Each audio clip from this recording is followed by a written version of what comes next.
Hey everyone, my name is Donna K.G. Sauro and I am the first presenter for the Group 5. So today we are going to tackle about the schizophrenia spectrum and other psychotic disorder. So, schizophrenia spectrum and other psychotic disorder is a category of mental health conditions characterized by distortions in thinking, perceptions, emotions, language, or sense of self and behavior. Disorders often involve a loss of contact with reality, commonly known as psychosis. Schizophrenia is the most well-known disorder in this spectrum, but it includes several other related conditions. Schizophrenia has been understood in various ways throughout history. Early views often saw it through a mystical or religious lens, attributing symptoms to spiritual disturbances of demonic possession. Modern perspectives, however, focus on the biological, psychological, and social dimension of the disorder. It is known, recognized as a chronic mental illness that affects an individual's thoughts, emotions, and behaviors. Contemporary views emphasize the importance of integrating medications, psychotherapy, and social support to manage the condition. So there are multiple theoretical perspectives on schizophrenia, including biological perspective, psychological perspective, sociocultural perspective, integrated models. So first, let's go on a biological perspective of schizophrenia. Is often linked to abnormalities in brain structure and function as well as Genetics may malaking role ang heredity. Kung may kamag-anak na may schizophrenia, mas mataas ang chance na magka-schizophrenia din. Brain structure studies show na may differences sa brain structure na may schizophrenia, tulad ng enlarged ventricles, spaces filled with fluid, at reduced brain tissue sa ilang parts ng brain.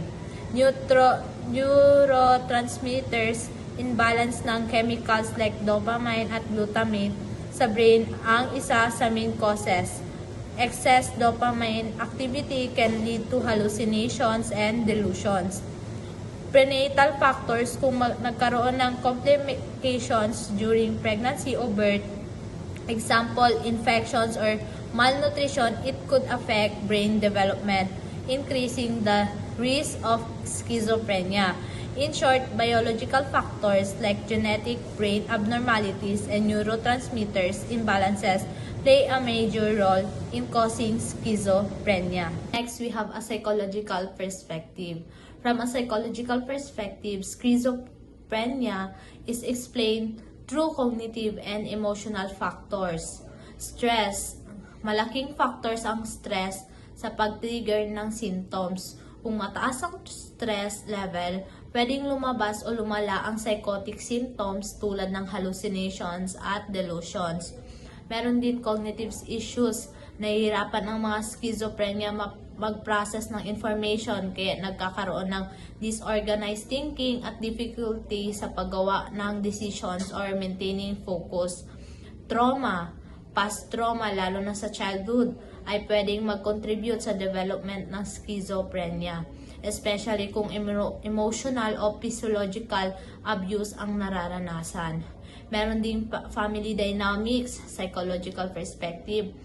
Kung may dysfunction o conflict sa pamilya, lalo na kung critical o hostile ang environment, pwede itong magpalala ng symptoms. Ang psychological perspective, ang stress, trauma, cognitive difficulties, at family environment ay malaking factors sa pag-develop o pag-trigger ng schizophrenia symptoms. Next, we have sociocultural perspective. Schizophrenia is influenced by social and cultural factors.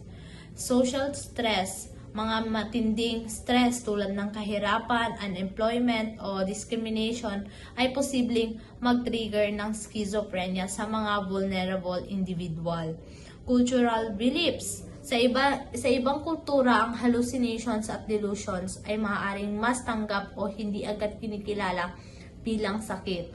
Kaya naapektuhan ang pag-diagnose at treatment. Sociocultural factors like stress, family issues, and cultural beliefs can influence develop or worsening of schizophrenia. For the last, we have integrated models of schizophrenia. Explain that the disorder is caused by a combination of factors including biological, yung nauna, psychological, and environmental influences. So, biological factors, kasama dito ang genetics, brain structure, abnormalities, at neurotransmitter imbalances tulad ng dopamine. So, psychological factors, stress, trauma, at cognitive dysfunction, example, problem with thinking and memory, can trigger or worsen symptoms. Environmental factors, exposure to toxin, drug use, or complications during pregnancy can contribute to develop schizophrenia. In short, the integrated model says na hindi lang isa ang cause ng schizophrenia. It's a mix of biological, psychological, and environmental factors that interact to lead the disorder. Next, let's proceed in early figures in diagnosing schizophrenia. So we have 3 psychiatrists na nakadevelop ng schizophrenia disorder. So una dito is si Emil Kraepelin. Si Emil Kraepelin ay isang German psychiatrist na itinuturing na isa sa mga unang nag-aral ng schizophrenia.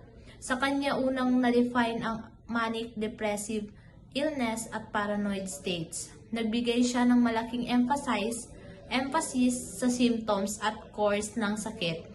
Ipinakilala niya ang ideya na ang schizophrenia ay may episodic nature. Ibig sabihin may mga episodes o pagkakataon na mas malala pa ang sintomas. Sa kanyang sistema, ang schizophrenia ay nasa ilalim ng kategorya ng mga psychotic disorder at may mga distinct features na dapat kilalanin. So, second, we have Eugen Bleuler. Si Eugen Bleuler ay isang Swiss psychiatrist na nag-ambag sa diagnose ng schizophrenia noong 1911. Siya ay nagpasikat ng term na schizophrenia na nangangahulugang split mind. Ipinakita niya na hindi ito simpleng pagkakahiwalay ng isip, kundi isang masalimuot na kondisyon. Bleuler identified 4 A's na pangunahing sintomas ng schizophrenia. Una na dito is affect, emosyon, or paghina o pagbabago ng emosyon. Pangalawa dito is association or pag-uugnay. Problema sa pag-uugnay ng mga ideya o pag-iisip. So we have ambivalence. Pagka-ambivalent, sabay na pagkakaroon ng magkaibang damdamin tungkol sa isang bagay. Pang-apat is autism o autismo. Pagsasara ng sarili sa realidad at pag-atras sa social interaction. We have the third psychiatrist who developed the disorder schizophrenia. Una dito is si Kurt Snyder. Si Kurt Snyder ay isang German psychiatrist na nagbigay diin sa mga first-rank symptoms ng schizophrenia noong 1950s. Ang kanyang mga first-rank symptoms ay mga tiyak na simptomas na tumutukoy sa schizophrenia. Una dito tulad ng auditory hallucinations, paghahanap ng mga boses na hindi naman naririnig ng iba, thought insertion, pakiramdam na may ibang tao na nag-iisip para sa kanya o naglalagay ng mga ideya sa kanyang isipan. Delusions of control, paniniwalang may ibang tao o pwersa na kumukontrol sa kanyang mga kilos o pag-iisip. Snyder work help in better diagnosing and understanding the symptoms of schizophrenia at binibigyan niya ng halaga ang subjective experiences ng mga pasyente. Kraepelin and Bleuler at Snyder ay may mga mahalagang papel sa pagbuo ng ating pag-unawa sa schizophrenia. Ang kanilang mga ideya at sistema ng diagnosis ay nagbibigay ng pundasyon para sa mga mas malalim na pag-aaral at paggamot sa kondisyon. Next, we have the identifying the symptoms of schizophrenia. So first, we have the positive symptoms. So positive symptoms are the behaviors not seen in healthy individuals. So we have the key in positive symptoms. First is the hallucinations. Nagkakaranas ng mga sensory experiences na hindi totoo, tulad ng pagdinig ng boses na walang ibang tao o nakikita ng mga bagay na wala. Delusions, may mga paniniwala na hindi makatotohanan tulad ng pagkakaroon ng espesyal na kakayahan o iniisip na may nagmamanman sa kanila. Disorganized thinking, hirap mag-isip ng maayos o magpahayag ng ideya, maaaring mag-interrupt sa usapang o mag-jumble ng mga salita. Pangalawa, we have the negative symptoms. Negative symptoms, reduction or absence of normal behavior. Flat affect, walang emotional na ekspresyon kahit na sa mga sitwasyong dapat masaya o malungkot. Avolition, kawalan ng interest o motivation sa mga gawain na dati nilang kinagigiliwan tulad ng social activities o hobbies. Anhedonia, hirap makaramdam ng kasiyahan o saya sa mga bagay na dati nilang pinapahalagahan. Pangatlo, we have the cognitive symptoms, impaired thinking and understanding. Meron tayo dito sa cognitive symptoms, memory issues. Hirap matandaan ang mga bagay-bagay o mga mag-recall ng informasyon. Attention deficits, hirap mag-concentrate o tumutok sa isang bagay. Poor executive functioning, problema sa paggawa ng desisyon at pag-organize ng mga ideya. So last, we have the behavior symptoms. Behavior symptoms of schizophrenia involve changes in how a person acts, which can significantly affect their daily life and interaction. These symptoms are often noticeable to others and can be disrupted. Social withdrawal, pag-iwas sa pakikipag-ugnayan sa ibang tao or nagiging isolated. Pangalawa, unusual behavior, maaaring magkaroon ng strange o inappropriate na behavior na hindi akma sa sitwasyon. So, ang pagsama-sama nito ng apat na simptomas ng schizophrenia ay maaaring mag-iba sa bawat tao. Ang schizophrenia ay isang komplikadong kondisyon at mahalagang kumonsulta sa mga eksperto para sa tamang diagnose at treatment. A pleasant day to everyone and especially to your Mom Michelle. My name is Montaño Janisa M. And today I will be discussing about clinical descriptions, symptoms, and subtypes of schizophrenia. The term psychotic behavior has been used to characterize many unusual behavior which involves delusions and or hallucinations. When we say psychotic behaviors, it refers to a mental state where someone loses touch with reality. It involves delusions, which is a strong belief na hindi nag-align sa reality, and hallucinations na kung saan ang isang tao ay nakakarinig, nakakakita, or even nakaka-feel ng mga bagay na hindi naman totoo. So tayo bilang isang normal na tao, of course, iba ang tingin natin sa perception or paniniwala ng isang taong may schizophrenia. If you guys have watched the movie A Beautiful Mind, isa ito sa well-known example ng schizophrenia na kung saan pinoportray nito ang buhay ni John Nash, who's a brilliant mathematician who struggled with this disorder. So dito, mainly na-highlight nito ang delusions and hallucinations na na-experience ni John Nash. Now, moving on with the misrepresentation of schizophrenia that often portrays individuals as violent and dangerous, fueled by sensational media coverage and inaccurate film depictions. Pansin nyo guys, no? Yung kadalasan sa mga tao pag naririnig nila yung term na schizophrenia, niisip agad nila na ay hala masamang tao yan, mamamatay tao, or what so, which is very misleading. Minsan kasi ganun yung perception nila agad sa schizophrenia. Dahil kasi sa mga media, sa mga film, or movies na kung saan na pinoportray nila ang kanilang character na merong schizophrenia disorder as someone na violent or like constantly or continuous na nag-hallucinate or nasa state of psychosis. When in fact, ang schizophrenia ay isang spectrum disorder, which means na may mga period or times na yung tao na yun ay nagpa-function normally. Isa rin sa misconception about schizophrenia is what they say na split personality. Yun bang may multiple personality daw ang isang tao na may schizophrenia, which is very wrong. The idea of having multiple personalities is associated with different condition called dissociative identity disorder, which involves two or more identities or personality. Na meron tayong dalawang main categories of symptoms, namely positive and negative symptoms. Sa positive symptoms, we have 3: delusions, hallucinations, and eulogia. Sa positive symptoms, andito yung delusions, yung strong belief ng isang tao sa isang bagay na hindi naman totoo. Like doon sa movie na Beautiful Mind, wherein si John Nash, 'di ba? Grabe yung belief niya na kasali daw siya sa isang secret government operation, which is not naman.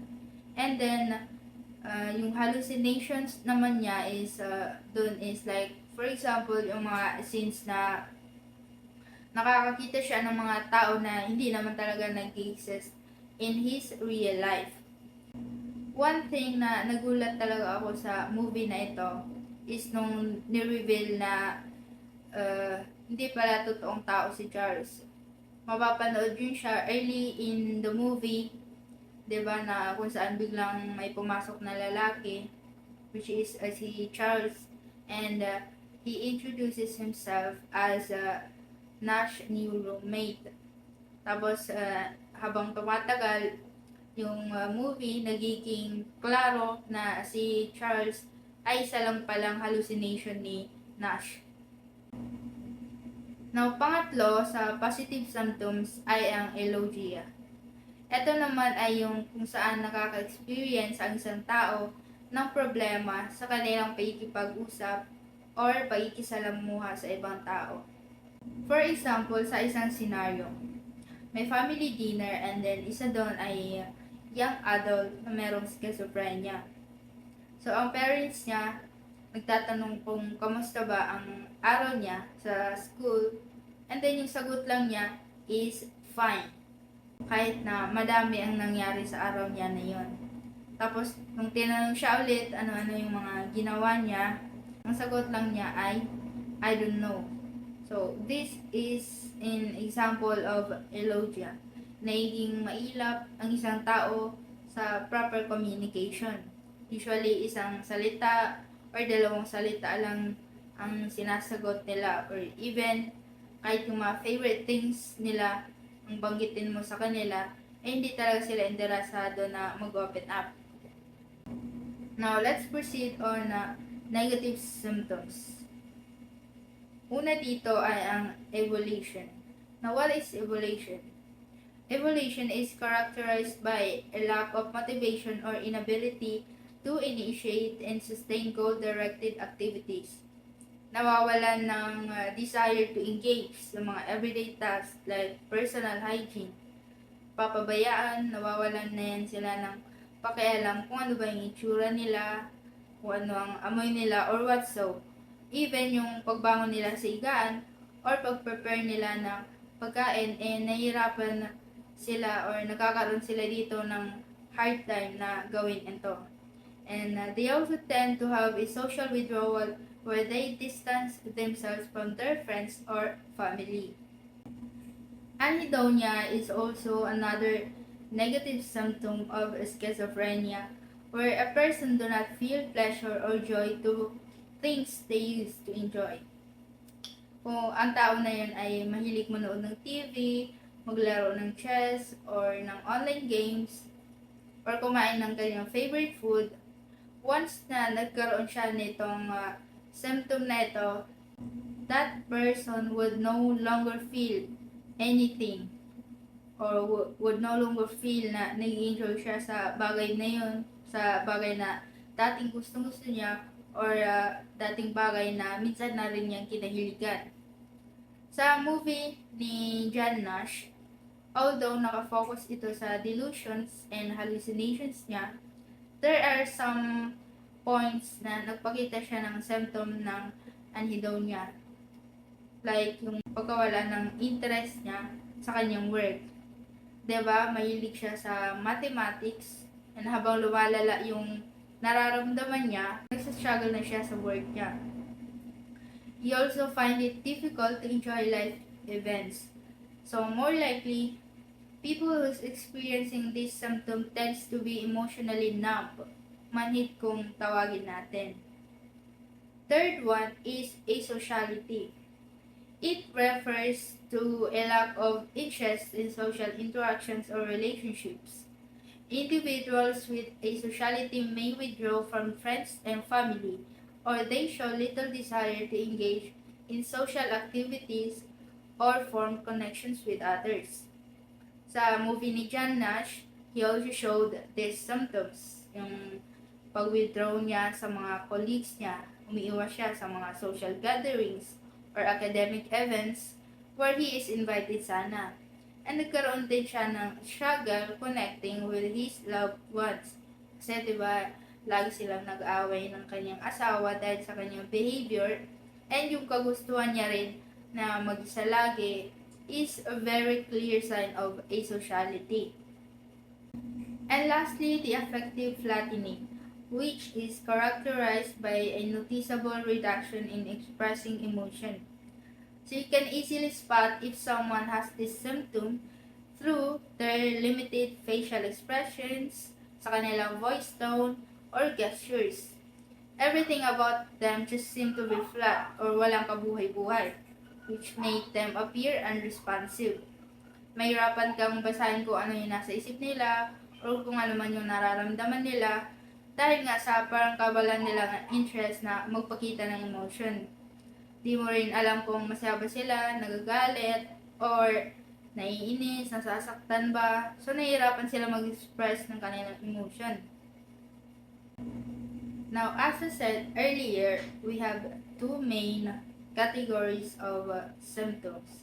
And we also have the disorganized symptoms. Now, what is disorganized symptoms?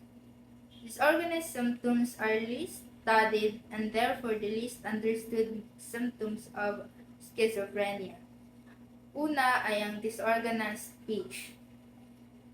So, having an interaction with someone na may schizophrenia is really hard, no? Because first and foremost, they lack awareness sa situation nila. They're like in denial. And in addition to that, they struggle with their speech. And the DSM-5 uses this term disorganized speech to describe such communication problems. Now, some people with schizophrenia may or may not experience this type of symptom. And you can clearly spot it when you try to ask questions and they don't exactly give the answer. Instead, iba yung sasabihin nila.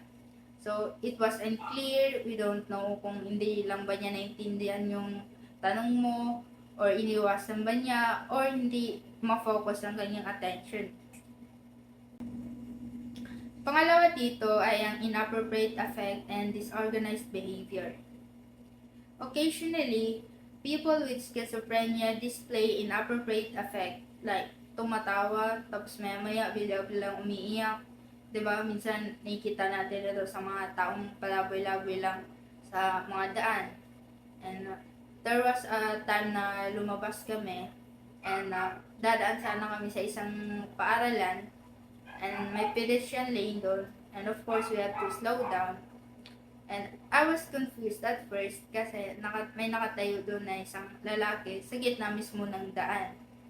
And parang wala siyang pakialam sa nangyayari sa paligid niya. Hindi niya pinapakialaman yung mga sasakyan na halos mabangga na siya. Pero of course, iniwasan din naman nila. So those are the examples of bizarre behaviors or unusual behaviors that may be a symptom of schizophrenia.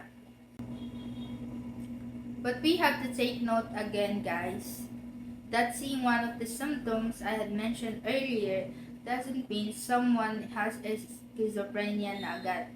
Malawak din siya and kailangan ipagkumbad over a period of time so we do not conclude agad based on their appearance or behavior. Historically, schizophrenia was divided into several subtypes to describe different patterns of symptoms. However, itong mga subtypes na ito are no longer used in modern diagnostic systems like the DSM-5, the Diagnostic and Statistical Manual of Mental Disorders, because they were found to be too inconsistent and hindi siya nakakatulong sa treatment planning. Instead, schizophrenia is now seen as a spectrum with various symptoms. So, ang tatlo na yun is paranoid schizophrenia, disorganized schizophrenia, and catatonic schizophrenia. As research advanced, it became clear na itong mga subtypes na ito didn't always stay consistent over time, and maraming tao na hindi nag-fit exactly into one of these categories. So that's why ang current diagnostic systems, which is DSM-5, ay mas focus sa individual's range ng mga symptoms rather than subtypes or categories. Other psychotic disorders. This means that some people show psychotic behaviors that don't clearly match the symptoms of schizophrenia. May mga mental health disorders na pareho sila ng mga symptoms sa schizophrenia. So these include schizophreniform disorder. Similar to siya sa schizophrenia, but it only lasts for a shorter time.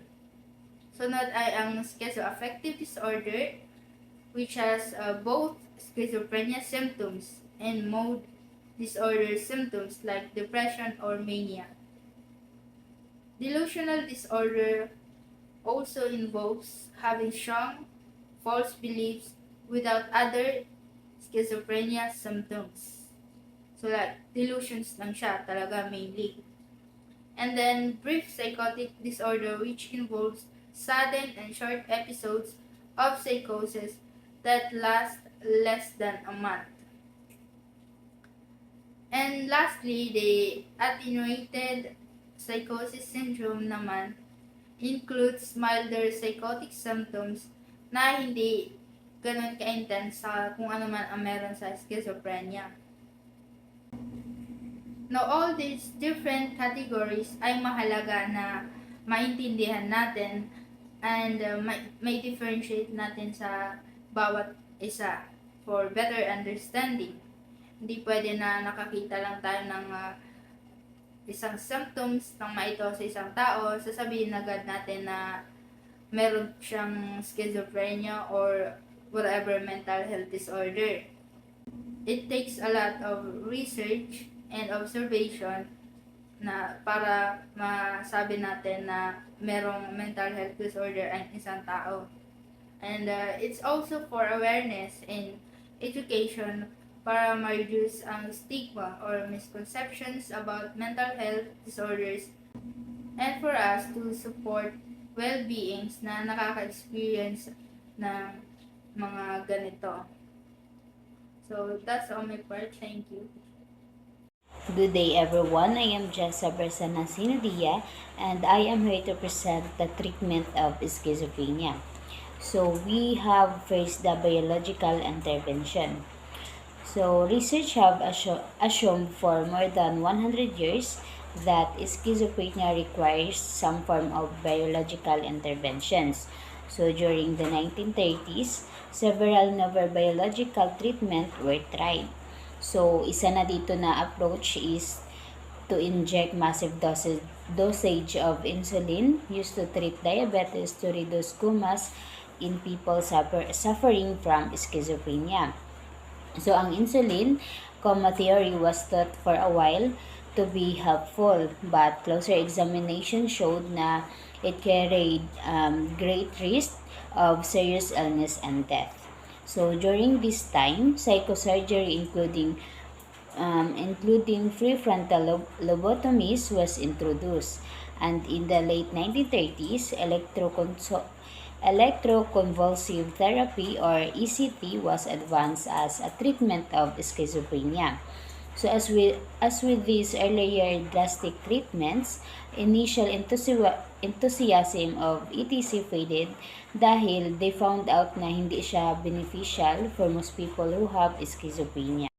Next, we have the treatment across cultures. So, treatment of schizophrenia and its delivery differs from one country to another and within countries. So, for example, the vast majority of the Xhosa people of South Africa who have schizophrenia are reported using traditional healers who sometimes recommend the use of oral treatments to induce vomiting, enemas, and the slaughter of cattle to appease the spirits. So, in one interesting study, beliefs about symptoms and treatment were compared between British and Chinese populations. So, native Chinese hold more religious belief about both the cases and treatments of schizophrenia than those living in England. So, for example, endorsing statements such as schizophrenia is due to evil done of a previous life and ancestor worship will help the treatment schizophrenia. So, this different belief translate into practice. So, with the British using more biological, psychological, and community treatment. Lastly is the prevention. So one strategy for preventing disorders such as schizophrenia is to identify and treat children who may be at risk for getting the disorder later in life.